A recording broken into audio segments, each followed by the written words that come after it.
नमस्कार सभी को। आज के अध्ययन में शामिल होने के लिए धन्यवाद। आइए हम प्रार्थना से शुरुआत करें। हमारे जीवित पिता परमेश्वर, हम आपका बहुत बहुत धन्यवाद करते हैं कि आपने हमें अपने वचन का अध्ययन करने के लिए एकत्रित किया। पिताजी, कृपया हमें याद रखें और हमें अपनी पवित्र आत्मा से अभिषेक कर, ताकि हम अपने दिल की आंखें खोल सकें वास्तव में तुम्हें देखने के लिए और आपसे मिलूंगा आपके जीवित वचन के द्वारा। हम यह सब हमारे प्रभु और उद्धारकर्ता यीशु मसीह के अनमोल नाम में प्रार्थना करते हैं, तथास्तु। अभी हम 10 आज्ञाओं की श्रृंखला का अध्ययन कर रहे हैं। हम वास्तव में प्रार्थना पूर्वक इसका अध्ययन कर रहे हैं, ईश्वर के सच्चे इरादे को समझने की आशा के साथ। जब उसने अपने लोगों को 10 आज्ञाएं दी, शास्त्र स्पष्ट रूप से प्रमाणित करते हैं कि ये महज एक प्राचीन कानून नहीं है जो हजारों साल पहले दिया गया था या केवल इजरायलियों के लिए, लेकिन यह वास्तव में आने वाली सभी पीढ़ियों के लिए शाश्वत वाचा है। इसका मतलब है कि यह एक जीवित बाध्यकारी वाचा है जो भगवान को बांध देगा, और हम सभी आज भी। तो आइए आज का अध्ययन तीसरी आज्ञा से शुरू करें। जैसा कि आप हमारे शीर्षक से देख सकते हैं, तीसरी आज्ञा, इसमें परमेश्वर का नाम शामिल है। परमेश्वर का नाम क्या है? चलिए शुरू करते हैं। तीसरी आज्ञा क्या कहती है? तीसरी आज्ञा यह कहती है, तुम्हें नाम नहीं लेना चाहिए। यहोवा अपने परमेश्वर के विषय में व्यर्थ प्रार्थना करो। यह निर्गमन अध्याय 20 श्लोक 7 में पाया जाता है, जब परमेश्वर ने वास्तव में अपने होठों से लोगों को ये 10 आज्ञाएं दीं, और यह व्यवस्था विवरण अध्याय 5 श्लोक 11 में पुनः आता है। कब मूसा ने इजरायलियों को व्यवस्था दोहराई। वादा किए गए देश में जा रहे हैं, वह देश भगवान की। परमेश्वर का नाम क्या है? ये प्रभु है। तो आइए सबसे पहले कुछ बातों पर नजर डालें। नाम का क्या मतलब है? नाम कितना महत्वपूर्ण है? तीसरी आज्ञा का सचमुच पालन करना, क्योंकि यह परमेश्वर के नाम से संबंधित है। हमें पहले समझना होगा, भगवान का नाम है ना। नाम बहुत महत्वपूर्ण है क्योंकि यह अस्तित्व का प्रमाण है, नाम धारक का। सही। उदाहरण के लिए, हम कभी नहीं मिले अब्राहम लिंकन, लेकिन हम जानते हैं कि वह जीवित थे और उनका अस्तित्व था, और उन्होंने वास्तव में इतिहास की दिशा बदल दी। और नाम अब्राहम लिंकन उसके पूरे जीवन को कैद कर लेता है और उसकी सभी उपलब्धियां। दूसरे शब्दों में, अब्राहम लिंकन का नाम इस बात की पुष्टि करता है दुनिया में उसका वास्तविक अस्तित्व, इतिहास। वैसे ही परमेश्वर का नाम इस बात का प्रमाण है कि वह जीवित है और अस्तित्व में है। सभी नामों के अर्थ होते हैं जो स्वभाव को प्रकट करते हैं या नाम धारक की विशेषताएं। इसी प्रकार परमेश्वर का नाम, यह उनके दिव्य गुणों को भी दर्शाता है और उसका शाश्वत आत्म अस्तित्व। तो फिर भगवान का यह नाम क्या है? जैसा कि हमने पहले देखा, यह प्रभु है। हिब्रू में इसका अर्थ यहोवा है।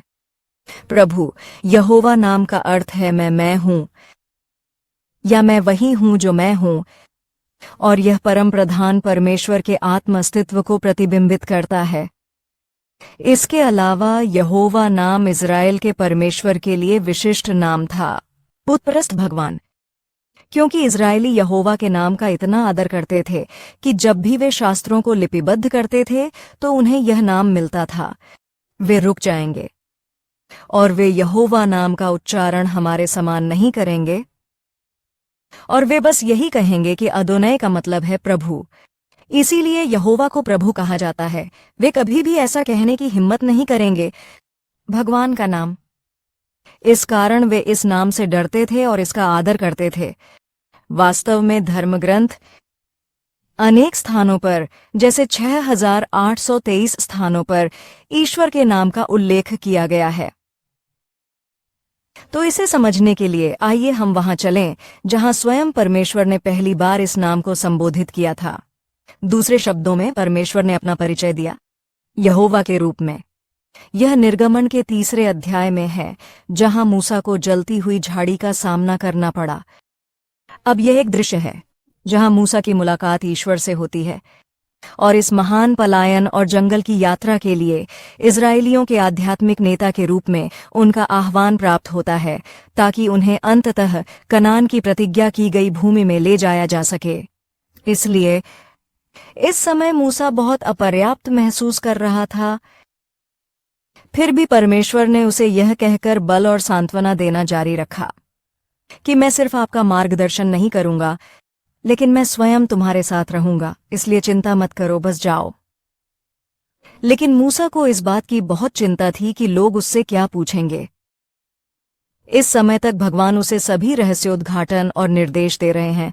मेरा मतलब है, जलती हुई झाड़ी को देखो, यह जल रहा है आग में, लेकिन यह भस्म नहीं हो रहा है, सही? लेकिन मूसा अभी भी चिंतित था। वह जानता था कि वह अपने लोगों को इस सनातन परमेश्वर या पूर्वजों के परमेश्वर के बारे में बताए। मेरे पास आए और ये वो कहने लगे। अब ये बात उन्हें बिल्कुल भी समझ में नहीं आएगी। इसलिए वह निर्गमन अध्याय 3 श्लोक 13 में पूछता है, क्या? वे मुझसे पूछेंगे तुम्हारा नाम क्या है? तो फिर मैं उनसे क्या कहूं? आइए निर्गमन अध्याय 3 की 13वीं आयत पर चलते हैं। तब मूसा ने परमेश्वर से कहा, देख, मैं इज़राइल के पुत्रों के पास जा रहा हूं और मैं उनसे कहूंगा, तुम्हारे पूर्वजों का परमेश्वर मुझे आपके पास भेजा है। अब वे मुझसे पूछें उसका नाम क्या है, मैं उनसे क्या कहूं? आप देखिए, उसका दिल बहुत भारी था। क्यों? क्योंकि उसे अपने लोगों को परमेश्वर से परिचित कराना है। मेरा मतलब है, हम भी ऐसा ही करते हैं, है ना? हमने अपने प्रभु यीशु मसीह के सामने प्रतिज्ञा की है कि हम उनके साक्षी बनकर जीवन व्यतीत करेंगे, लेकिन उसका दिल बहुत भारी था, क्योंकि सब कुछ आकाश के नीचे, चाहे वह व्यक्ति हो या जानवर, यहां तक कि पेड़ भी, उन सभी के नाम होते हैं, है ना? हे तुम्हारे पूर्वजों के परमेश्वर, इसलिए इस अनाम ईश्वर ने मुझे आपके पास भेजा है, यह पर्याप्त नहीं होगा। तो संक्षेप में मूसा परमेश्वर से मांग कर रहा था, मुझे बताओ आपका नाम। इसका नाम क्या है? आज के अध्ययन का शीर्षक यही है, इसका नाम क्या है? ये प्रश्न अपने आप में इस्राएलियों का परमेश्वर के प्रति दृष्टिकोण क्या था? यह सब इसलिए हुआ क्योंकि इस्राएलियों की देवताओं के प्रति गलत मान्यताएं थीं। उन्होंने संसार में देवताओं को किस प्रकार देखा? वे मिस्र में रह रहे थे। मिस्र में कई देवता थे और वे वहां कितने समय तक रहे? 430 वर्ष। अतः मूसा भी किसने प्राप्त किया? फिरौन के महल में यह शाही शिक्षा, यहां तक कि वह जीवन में कई देवताओं के साथ भ्रमित था। तो फिर इस्राएलियों को और कितना आगे जाना था? जो मात्र दास थे, वे भ्रमित हो गए होंगे कि यह भगवान कौन है। और इससे भी बुरी बात यह है कि मिस्र के सभी देवताओं के नाम थे, और यहां तक कि इस्राएलियों को भी सब पता था, मिस्र के सभी झूठे देवताओं के नाम, सही? यहां तक कि यह देवता मगरमच्छ देवता सोबेक है, और वह भी देवताओं में से एक के नाम थे। इसका एक अन्य उदाहरण मिस्र के देवता थॉथ का है। वह बुद्धि, विद्या और जादू के देवता थे। यही कारण है कि मूसा ने लोगों से जुड़ने के लिए एक ईश्वर का नाम पूछा। दूसरे शब्दों में, वहां बहुत सारे देवता हैं। मूसा को यह जानना था इस भगवान का नाम, ताकि यह भगवान विभेदित, अलग हटके बाकी झूठे देवता। तो रेवरेंड आरोन पार्क ने वास्तव में यह गहरा संदेश दिया। वह कहता है, भगवान का नाम क्यों आवश्यक है? भगवान का नाम क्यों जरूरी हो गया? उन्होंने यह कहा, इस पापी संसार में पाप के कारण इस दुनिया में प्रवेश किया, नाम तो होने ही चाहिए, अन्यथा सच्चे परमेश्वर और झूठे देवताओं में भेद न कर पाने के कारण बहुत भ्रम की स्थिति पैदा हो जाएगी। अतः हम देख सकते हैं कि संपूर्ण बाइबल में परमेश्वर ने अपना परिचय नामों से दिया है। लेकिन हमें पहले यह समझना होगा, जब मूसा ने पूछा, आपका क्या नाम है? इस सवाल का जवाब देते हुए परमेश्वर कितना दुखी हुआ होगा। तो आइए इस पर नजर डालें। इस तरह हम अपने माता पिता को कैसे पहचानते हैं? क्या हम अपने माता पिता को दूसरों से अलग करें उनके नाम से? हम कैसे बता सकते हैं कि वे हमारे माता पिता हैं? हम तो बस जानते हैं, हम उनके चेहरे देखकर जानते हैं। हम जानते हैं वे कैसे चलते हैं और बात करते हैं, है ना? और हम भी अपने माता पिता की तरह ही चलते और बात करते हैं। आपको ये पसंद आए या नहीं? क्या कोई बच्चा अपनी माँ के पास आएगा और पूछें, क्या आप मैरी जेन हैं? अगर माँ हाँ कहती है, ओह, तो आप कर रहे हैं, तो फिर आप मेरी माँ होंगी। कौन सा बच्चा अपनी माँ के साथ ऐसा करेगा, है ना? तो फिर कौन व्यक्ति अपने माता पिता को उनके नाम से जानता है? मान लीजिए कि आप 40 साल बाद अपने पिता से मिलते हैं। नाम है जॉन डो। तो आप कहते हैं, ओ, आपका नाम जॉन डो है, आप निश्चित रूप से मेरे पिता होंगे। ठीक है, लेकिन फिर आप उसी नाम के एक अन्य व्यक्ति से मिलते हैं, जॉन डो। क्या तुम भी उसे बुलाओगे आपके पिता सिर्फ इसलिए क्योंकि उनका नाम भी वही है? ठीक है, नहीं, हम नहीं जानते कि वह हमारे पिता हैं, क्योंकि जिस तरह से वह दिखता है, जिस तरह से वह बात करता है, जिस तरह से उसका रूप है, वह जो करता है वह सही है। तो सवाल यह है कि क्या हम सचमुच अपने ईश्वर को जानते हैं? सिर्फ इसलिए कि हम उसे प्यारे भगवान कह रहे हैं। बाइबल क्या कहती है? बाइबल हमें लगातार बताती है, मेरे जैसे बनो, कृपया मेरा दिल ले लो, कृपया इसे ग्रहण करें, मेरे बाद परमेश्वर की दिव्य प्रकृति में भाग लें। सही है? बाइबल कब कहती है कि आपको परमेश्वर का नाम जानना चाहिए? तो हम देख सकते हैं कि परमेश्वर कितना दुखी हुआ होगा जब उनसे पूछा गया, आपका क्या नाम है?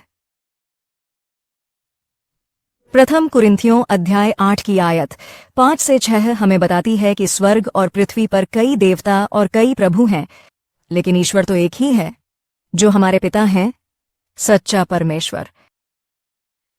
क्योंकि भले ही तथाकथित देवता हों, चाहे स्वर्ग में हो या धरती पर, क्योंकि वास्तव में बहुत से देवता और बहुत से प्रभु हैं, फिर भी हमारे लिए तो एक ही परमेश्वर है, पिता, जिससे सब कुछ है और हम उसी के लिए हैं, और एक प्रभु, यीशु मसीह है, जिसके द्वारा सब वस्तुएं अस्तित्व में हैं और उसी के द्वारा सब वस्तुएं अस्तित्व में हैं। भले ही बहुत सारे हों शहर की माताएं, सही, लेकिन केवल एक व्यक्ति, वही एक जिसने हमें जन्म दिया, हम केवल उस व्यक्ति को ही बुलाएंगे हमारी मां के रूप में, सही? उदाहरण के लिए, मान लीजिए एक बच्चे को उसकी मां डांटती है, लेकिन बच्चा फिर भी मां की गोद में रेंगकर चला जाएगा, है ना? चाहे बच्चे को कितनी भी डांट क्यों ना पड़े, शायद उसे पीटने के बाद भी। क्या बच्चा रेंगेगा दूसरी मां के पास सिर्फ इसलिए कि उसकी मां ने उसे डांटा या पीटा? कभी नहीं। बच्चा जानता है कि वह एक मां है। इसलिए जब मूसा ने परमेश्वर से पूछा, तेरा नाम क्या है? यह ऐसा है जैसे आप कह रहे हो कि मुझे आपको जानने के लिए आपको अपना नाम बताना होगा। परमेश्वर हमारा पिता है, बाइबल गवाही देती है, जिसे उसने जन्म दिया हम लोगों को। बाइबल में कई कई जगह इसका उल्लेख है। जेम्स अध्याय 1 18वीं आयत में अनेक आयतों में से एक। उसने हमें जन्म देने का फैसला किया सत्य वचन के द्वारा, ताकि हम उसकी बनाई हुई हर चीज में से एक तरह से पहले फल हों। इसलिए जब हम अपने पिता परमेश्वर से पूछते हैं, वही परमेश्वर जिसने अपने वचन के द्वारा हमें जन्म दिया, और हम उससे पूछते हैं, आपका क्या नाम है? आपको क्या लगता है उसका असली जवाब क्या होगा? उसका जवाब होगा, मेरा बेटा, आप मेरे जैसे दिखते हैं। अपने आप को आईने में देखो, हम एक जैसे हैं। यही हमारे पिता परमेश्वर का सच्चा उत्तर होगा। लेकिन फिर हम यहां आते हैं, हम जोर देते रहते हैं और उससे पूछा, नहीं, लेकिन अपना नाम तो बताओ, फिर मैं तुम्हें फोन करूंगा। मेरे पिता, जब बच्चा भत्ता मांगता है तो माता पिता क्या करते हैं? बटुआ खोलने से पहले रुकें और जांच करने के लिए कहें, अरे बेटा, मेरा नाम क्या है? कोई भी माता पिता ऐसा सही नहीं करेंगे। लेकिन हम यहां भगवान से पूछ रहे हैं कि आपका नाम क्या है, और फिर भी हमारे दयालु पिता अभी भी जवाब देता है। इसका नाम क्या है? वह कहता है, मैं वही हूं जो मैं हूं, मैं यहोवा हूं। तो इस नाम का वास्तव में मतलब है, इसलिए यदि कोई पूछता है कि आपका नाम क्या है तो कोई भी उत्तर नहीं देता, वह मैं हूं। मेरा मतलब है कि यह उत्तर देने का बहुत ही अजीब या अशिष्ट तरीका होगा, है ना? तो ये कितना रहस्यमय और गहरा है। ये वही नाम है जो परमेश्वर ने मूसा को दिया था। लेकिन आप देखिए, यह अभिव्यक्ति केवल तभी संभव है अंतरंग संबंधों में। उदाहरण के लिए, एक पिता मुझे बुलाता है और मैं फोन उठाता हूं और मैं कहता हूं, नमस्ते। कौन सा पिता कहेगा, अरे ये थॉमस विलियम्स है? मेरे पिता ऐसा कभी नहीं कहेंगे। वह कहते थे, अरे ये मैं हूं। देखो, ऐसे ही जब मूसा ने परमेश्वर से पूछा कि उसका नाम क्या है, तो उसने कहा, यह मैं हूं, तुम बस जाओ। इसलिए मूसा को बिना कुछ समझे ही जाना पड़ा। यह कितना आश्चर्यजनक है, क्योंकि इजरायली परमेश्वर की सच्ची संतान थे। इस गहन सत्य को समझने के लिए आध्यात्मिक अंतर्दृष्टि का अभाव था। वे अपनी गलत मान्यताओं को छोड़ नहीं सके भगवान के, और उन्होंने फिर भी परमेश्वर का नाम जानना चाहा। और भगवान ये समझ गया। एक दयालु कृपालु परमेश्वर, एक करुणामय परमेश्वर जो हमारे पतित भ्रष्ट स्वभाव को समझता है, वह यह जानकर मूसा को सिखाया कि उसका नाम यहोवा है। यह निर्गमन अध्याय 3 श्लोक 14 में है। परमेश्वर ने मूसा से कहा, मैं जो हूं सो हूं। फिर उसने कहा, इस्राएलियों से तुम यह कहो, मैं हूं। कहो, यह मैं हूं मुझे आपके पास भेजा है। और अगली आयत में परमेश्वर ने मूसा से यह भी कहा, इस प्रकार तुम इस्राएल के पुत्रों से कहोगे, भगवान यहोवा, तुम्हारे पूर्वजों का परमेश्वर, अब्राहम का परमेश्वर, इसहाक का परमेश्वर और याकूब का परमेश्वर मुझे आपके पास भेजा है। और ये सदा के लिए मेरा नाम है, और ये मेरा स्मारक नाम है सभी पीढ़ियों। भगवान मौजूद है और हमेशा जीवित रहता है, बिना किसी नाम के। उसे किसी नाम की जरूरत नहीं, विशेष रूप से जब बात उसके साथ हमारे रिश्ते की आती है। लेकिन वितरित करने के लिए उसके बच्चे, ये अज्ञानी इजरायली, इन लोगों को छुटकारा दिलाने के लिए परमेश्वर एक नामधारी परमेश्वर बन गया और उनसे कहा कि वे उसे फोन करें, मैं वही हूं जो मैं हूं यहोवा, ताकि इस बिंदु से उसके बच्चे अब अंतर कर सकते थे उनके असली पिता मिस्र के बाकी झूठे देवताओं से। यह उसका नाम है, यहोवा, यह मैं हूं। तो फिर हम यह नाम कैसे ले सकते हैं, हल्के में या व्यर्थ सही? और इसीलिए हम कल प्रभु दिवस की सेवा के दौरान तीसरी आज्ञा का अध्ययन करने जा रहे हैं। इसमें कहा गया है, तुम अपने परमेश्वर यहोवा का नाम व्यर्थ न लेना। मुझे आशा है कि आज का अध्ययन हमें थोड़ा और पता चला के बारे में ईश्वर का दृष्टिकोण। जब उसने कहा, यह आज्ञा हमें यहोवा नाम का क्या अर्थ है हमारे परमेश्वर के दृष्टिकोण से। और मैं प्रार्थना करता हूं कि हमारा परमेश्वर हमें याद रखेगा और हमें आशीर्वाद देता रहेगा, और हमारी आंखें खुलती हैं अपने दिलों को सचमुच उसकी ओर मोड़ना, क्योंकि वह हमारा पिता है जिसने हमें जन्म दिया ताकि हम वास्तव में और उसे सही मायने में बुलाओ, अब्बा, पिता। हमें प्रार्थना करनी चाहिए। हे हमारे पिता परमेश्वर, हम आपका बहुत बहुत धन्यवाद करते हैं आज हमें सिखाने के लिए तीसरी आज्ञा। हे पिता, हम आपके सामने स्वीकार करते हैं कि हम आत्मिक अनाथ थे। हम आध्यात्मिक अनाथ थे जो भ्रमित थे और उनके साथ दुर्व्यवहार किया गया इस दुनिया के झूठे देवताओं द्वारा, क्योंकि हम इस दुनिया में गुलाम थे जो मिस्र की तरह थी, जब तक यीशु हमारे जीवन में नहीं आए और हमें आपके साथ सही रिश्ते में रखें, हमें नहीं पता था हमारा असली पिता कौन है। अतः पिता, हम आपके ऐसे बच्चे बनना चाहते हैं जो वास्तव में आपके हृदय और आपकी इच्छा को जानें और समझें। तो कृपया अपने आप को हमारे सामने प्रकट करें, हमारे जीवन का हर पल, ताकि हम वास्तव में आप में विश्वास और फिर कभी चिंता या डर नहीं होगा। ब्रह्मांड के निर्माता के लिए सर्वशक्तिमान ईश्वर, वह हमसे अपना नाम फुसफुसा रहा है। यहोवा, ये मैं हूं, आपके पिता। हम आपको पुनः धन्यवाद देते हैं। यीशु के अनमोल नाम में हम प्रार्थना करते हैं, तथास्तु। आइए हम सारी महिमा अपने पिता परमेश्वर को दें। धन्यवाद।